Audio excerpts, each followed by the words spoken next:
You know that feeling, right? You open up a spreadsheet and it's just this wall of numbers. It's totally overwhelming. Well, today we're going to dive into the art of turning all that chaos into clear, compelling stories you can actually see and understand. Okay, so look at this. On the left, you've got your typical raw data. It's dense, it's a bit scary, and honestly, what does it even mean at first glance? Not much. But then, look over to the right. Same exact information, but boom, it's a story. You can instantly see the trend. That's the power we're talking about unlocking. It's kind of like this. Think of raw data as a language you don't speak. Our brains just aren't built to find meaning in endless rows of numbers. So what do? We use visuals. Visuals are the universal translator, the thing that turns that abstract gobbledygook into something that just clicks. So, what's the official term for this magic?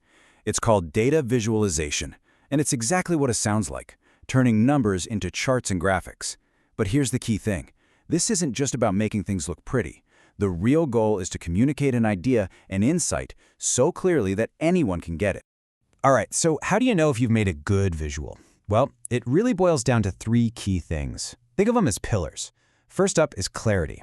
Can someone look at it and get the main point right away? Then there's simplicity. Is it clean, or is it cluttered with stuff that doesn't matter? And finally, and this is a big one, accuracy. Is it telling the truth? If you can nail those three, you're on a really solid footing.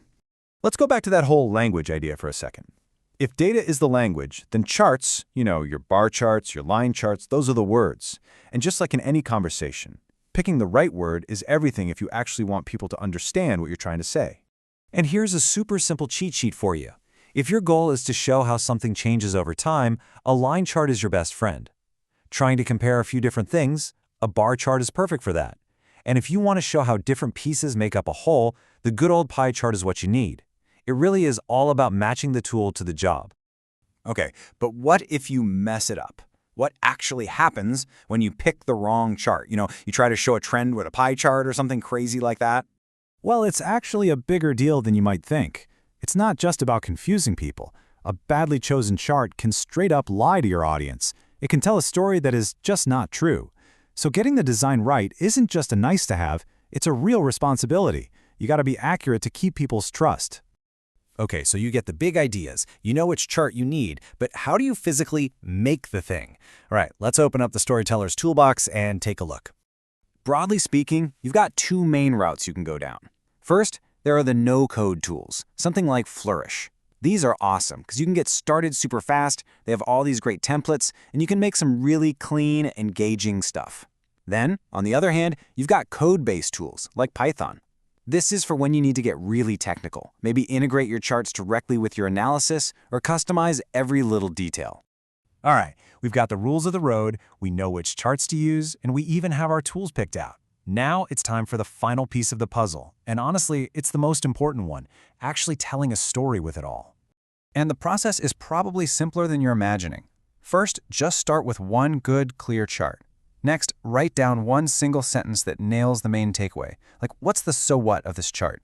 Then you start combining a few visuals to build your case, kind of like stringing sentences together to make a paragraph. And finally, you wrap it all up in a clean report or a presentation. And this really gets to the heart of what we've been talking about. Look, pretty much anyone can dump some numbers into a program and spit out a chart. That's the easy part. But a truly effective visual doesn't just show the data, it tells a story. So, next time you're staring down one of those intimidating spreadsheets, I want you to try something. Don't just see the numbers. Look for the story that's hiding in there, just waiting for someone to tell it. Your data is talking. The only question is, are you ready to translate?